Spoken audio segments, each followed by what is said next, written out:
I am Dawn Lisa Smith from Characters of Town Walking Tours. We do historic tours of Bridgetown.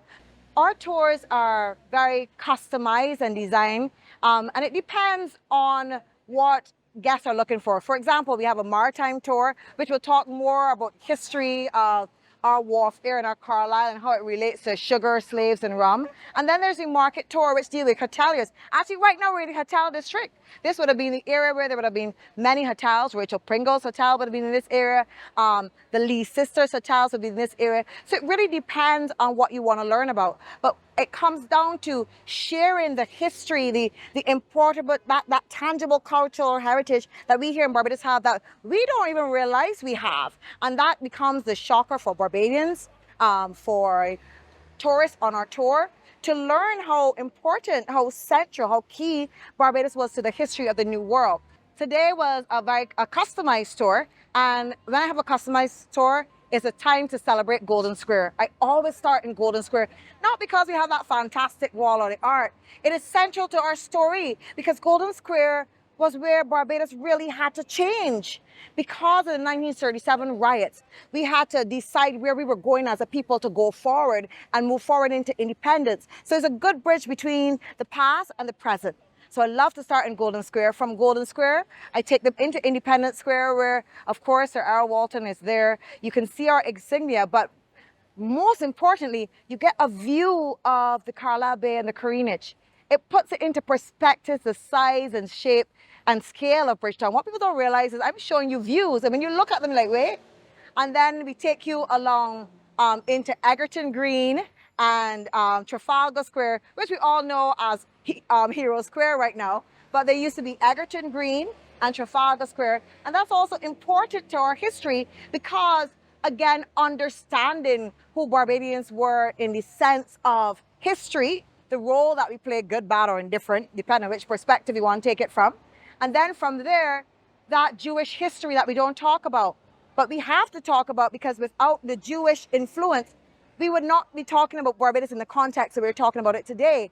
So we pass along High Street where we play Spot the Cannons. If you haven't found the Cannons on High Street yet, go look. And then we go Jew Street and into the synagogue.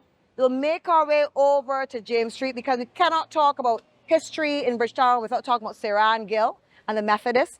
And then we make our way here to Jubilee Gardens, which would have been the center of I don't want to say colonial, the slave world of Bridgetown. Here was a shambles market. Here's where slave women gathered. Here's where the hotels. Here's where blacks were buried in St. Mary's Church. So that encompasses all. And of course, then we end up along the Cheap. And the Cheap ain't just the Cheap side down here. The Cheap is the entire area from the Treasury Building to down behind St. Mary's Church would have been called the Cheap side. So that brings the tour in. We need to understand that when we hear things about slave codes and influences, that it starts here. You know, the triangle, a major point of the triangle trade was here in Bridgetown. We walk past it and we see it every day. You know, we need to hear about Joseph Rachel, who was a rich black billionaire who the BIDC building sits on a slave burial ground. There's so much in Bridgetown to educate Barbadians about, and they're the ones who want. I do it for the tourists because, you know, they come, they want a tour. But every day, any day, Barbadians, especially children, they must understand who we are, where we came from, and where we're going. And then the role of enslaved people. That's the part that's missing in Bridgetown for me. Because you know, I tell people with pride, I'm the child of a slave. Do you understand that a slave survived? And that our culture is still present with us. I remember I toured some South Africans once, and they asked me about my head tie. Why are you wearing that head tie? Africans don't see themselves in us. So we also have to share with them our story, you know, that we are their brothers and sisters who were sold out here, who were kidnapped, who were brought here.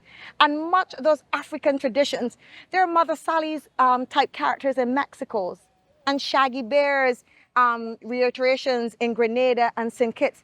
Do you understand how the slaves kept their traditions alive? That's a story that we need to tell our children and make sure our children understand who they are, where they're from, and how these cultures and these traditions survived in plain sight as well.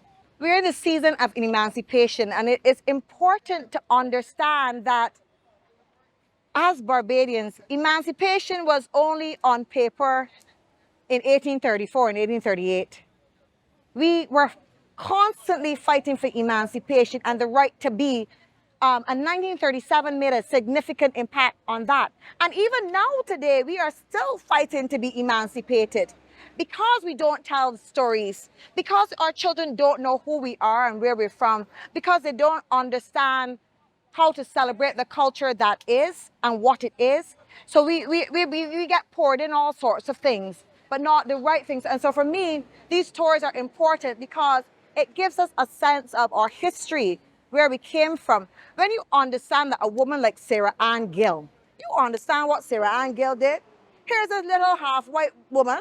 She probably was about my complexion or darker. She might not have been too fair. And here it was that she stood up to Barbadian planters, you understand, angry planter mob who had just pulled down and burned down a church. And she's saying, people like me are people too, and they're going to have services in my house, whether you like it or not. They took her to court. I'm certain they might have threatened her or pushed. We can imagine, but she stood up to them. And then Samuel Jackman Prescott actually lived in the building here, which is this massive building. Now he lived at the top of that building. And we like to imagine that Samuel Jackman looked out and saw too when they were burning down the Methodist church.